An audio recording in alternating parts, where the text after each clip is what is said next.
आगुरु दीर्घ दिन धरी अनेक जगार एक कथा आपण मानकर भली अनेक लोक मध्य आनिचंती जोटा एलआई सेंटर कथा कहतु चिकित्सालय रे जोटा कि पशु मानकर चिकित्सा रे अवहेला होउतला से मानक पई मेडिसिन नथिला किंतु आम सरकार आसिला पर प्रिय मोहन माझीकर सरकार आसिला पर स्वतंत्र बजेट करा जायछि जोटा कि रहिछि प्राणी कल्याण योजना माध्यम रे किमती आमे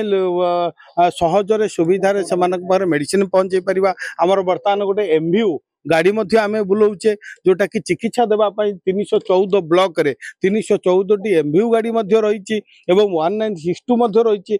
देखो धीरे धीरे समस्त व्यवस्था को सुधरुची बर्तमान कंस्ट्रक्शन नुआ कंस्ट्रक्शन करा जाउची अधिक रु अधिक डॉक्टर जोटा कि आमर एलआई एवं बीएस को मध्य नियुक्ति दिया जाउची सरकार रे तेणु आग को देखिबे निश्चित भाव में आपण मानक कथा दूची एई सरकार मोहन माझीकर सरकार गोमातार सुरक्षा हबो गोवंश वृद्धि हबो एवं जो गोहत्या मध्य जो माने करूचंती गोचालन करूचंती तांको प्रति दृढ़ कठोर कार्यानुष्ठान ग्रहण करा जाय।